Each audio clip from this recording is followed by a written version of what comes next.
Welcome. Welcome, guys. Guys, thanks for being with us. We're excited. We really want to just be able to speak to, faith and family. There's a lot of noise out there, and there's a lot of people that are pausing on family. There's a lot of people that are pausing on faith. And I know there's a lot of people that are looking for true, genuine, what is this? How do we live this out? What does God actually genuinely have for me? And we want to help with that. And I think it would be such a good thing if we can mix our family and our faith, that they're not separate, but really our family is a reflection of how we are with God.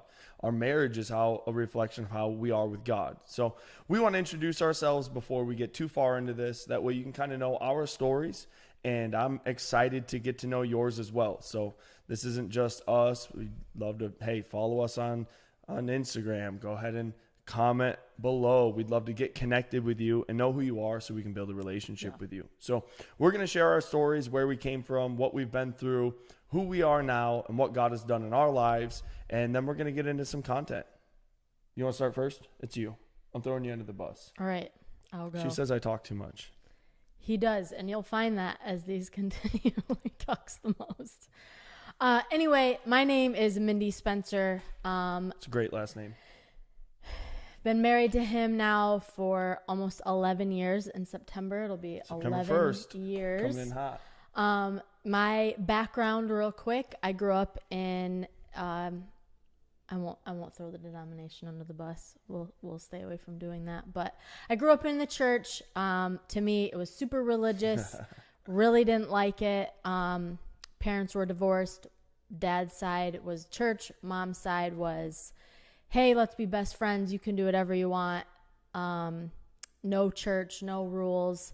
And so I kind of swayed that way. Got through high school, and did all the things that so many of us do. Got into partying, dating, just pretty much whatever I wanted to do. And then from there, I moved to North Carolina. Yeah.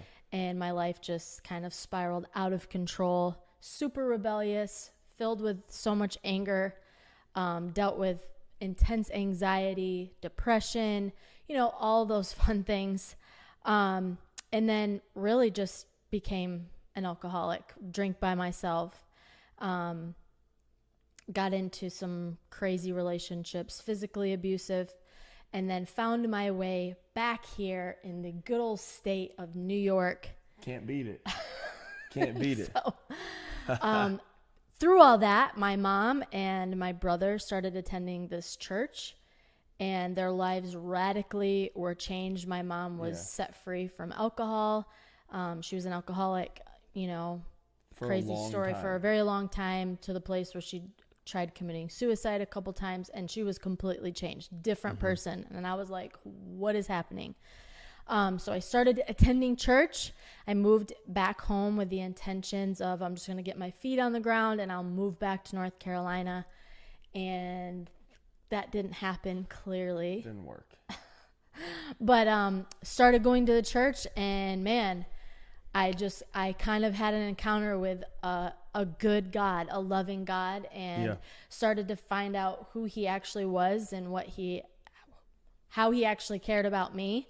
And my life was radically changed. I gave my heart to Jesus, and from there it was radical. Man, I was set free from so many things: depression, anxiety, the anger, all those things, and eventually was set free from alcohol. And man, just really changed my life. I was full of joy, peace, like all these things. Started serving, started learning, started growing, and then started in the youth ministry with this guy. And then eventually we started dating. Well, I'll tell my side of that. You can tell your side, but we'll see what these guys believe or not. But started dating. Clearly, we got married, and now, like I said, it's about to be 11 years in September. It's wild. It's been an amazing time. It's gone by super fast. We have 2 kids, about to have another one in 8 weeks. Soon. So yeah, we might have a little break here soon on some lives. We are. We'll see how that goes. All right, go ahead. Go ahead. All right. Hey, look. So I'm a pastor's kid. PK. And if you know anything about pastor's kids, there's like predominantly two outcomes. It's either we end up in ministry or jail. There's like, Yeah. and obviously it's not everybody, but grew up in church, great family, great parents. Everything was really like good. They launched this church with 5 folks at a Holiday Inn, and it was a lot of work, but they built an incredible church. And when I got to be 16, my youth pastor left, and I was so close with him. We were together probably 5 days out of the week. We lifted after school every day, and we're just really close. And he ended up leaving maybe just a month or two after he had gotten married, and I was so mad at him. I didn't really have a relationship with Jesus. I just was good at being in church and saying what I was supposed to say, and had some friends' houses I could do whatever I wanted at. But I got really mad at him for leaving. And I decided, you know what, forget it. I don't care. And we just went straight party kid, having a good time, doing what I thought would be fun, enjoying myself. And that was probably from 16 until 19. And then when I was 19, I bought a motorcycle because I thought it was cool, because that's what cool kids do, is they buy motorcycles. And dude, it was so bad. My dad was teaching me how to ride motorcycles, and he's a great preacher, but he is a terrible hands-on educator. Terrible at it. And he never told me the one main theme about riding motorcycles to be safe, and that was where you look is where you go. So it was our second time out on the road, and he told me not to go on the highway, but he wasn't in the car with me. I had a Ninja, and I wanted to go on the highway. I wanted to go 100 miles an hour. So I start turning to go onto a bridge, onto an on-ramp, and I locked eyes with this guy driving a green Jeep Grand Cherokee, and I made perfect eye contact with him. And I tell you what, I smacked that Jeep Grand Cherokee right smack dab in the middle of that guy's eyes. And it was crazy because, I didn't continue to go when the bike stopped. I don't know much about math. That's why I went to Bible college. But what people have told me is that if this object stops moving, you don't. You just keep going. Catapult. And I ended up going into a handstand, came straight down onto my hands, completely uninjured, unharmed. And my dad, being a pastor, he pulls up behind, turns his Harley off, a little nonchalant, takes his helmet off. He's walking towards me, and he doesn't say, "Are you all right?" He doesn't say, "I love you. Thank God you're good." He said, "I hope you're right with the Lord, boy." That was a perfect statement. That was his pastoral, "I hope you're right with Jesus," kid. And I lied. I said I was. And then I decided that I should get right with the Lord. And I got right with the Lord. And about 6 months later, I stopped being a dummy. And about 6 months later, we let the youth pastor go at the church. And they brought me on with great supervision to make sure nothing stupid happened. And I was going to Bible college, running the youth ministry with great supervision. And now, I've been on staff for 13 years. 13 years later, just transitioned to being the executive pastor. But, life's great. We run an awesome conference. We'll talk about that with you guys eventually. An incredible movement where we really believe this generation will be saved. 2 great kids, like you said, Julian and Sophia. Julian is wild.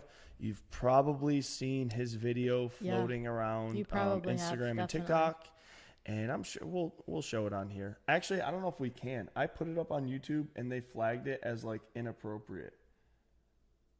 And they gave me a warning. With all the stuff that's on YouTube, they flagged that to be inappropriate. But there's that video has probably got like collective 100 million views. It's insane. It is. But Julian's a wild man. Maybe we'll let him hang out one time on here. Yeah, we'll bring the kids on. I can't imagine what they would say. That's honestly terrifying. Out of Julian, that's terrifying. Yeah. Sophia will make sure you're right with the Lord. Julian, he's a wild card. But 2 great kids, 1 on the way. We can't decide the name yet. We'll figure it out. It is a girl, but we're really excited about this because we just believe there's a space that is not being filled enough. Yeah. Because there's a lot of young families that are trying to make this work. There's a lot of young families that are trying to really have a great family, but they didn't have a great example, and it's hard to find great resources. And there's a ton of people saying, well, this way and this way and this way. And we want to show you what the Bible says, because if something has lasted the test of time for 2,000 years, it probably has some decent things to say. And what I've learned about truth is truth doesn't change. Truth doesn't shift. Truth doesn't need an update. It is what it is, and it's always good. It's always true. And it applies to everyone. So Absolutely. It doesn't matter your background. This is a perfect example, and you'll learn more as we do these videos and these lives and whatever. Like he said, he grew up in a pastor's home, churched, 2 parents, all that. I grew up in a divorced home. Yes. One extremely dysfunctional for a while, the other one kind of solid. So it just shows that when you apply the principles of the word, anything can work out if you're willing to do your part. Yeah, so we want to help build your family. We want to help build you in your faith. We want to see you go to another level. Relationships. We believe that these things are good things, and we want to speak to them, and we want to see you succeed. So we're going to be live every Thursday at 7 p.m. unless we have a baby, and then we'll probably take a week off, maybe 2 weeks. We'll see. We'll see what it all shakes out to be. Yeah. But we'll take some time off, and then we're going to be back every single Thursday at 7 p.m. Eastern Standard Time. You can follow us all over the place. And we believe in you. We believe in this generation. We believe in what God has, and we believe that these things are good. Yeah, absolutely. And that's our goal. Our goal is to see you go to another level. Our goal is for you to increase, for your family to be good, your walk with Jesus to be incredible, your marriage to be thriving, 100%. be an example, 100%. And we believe it's for you.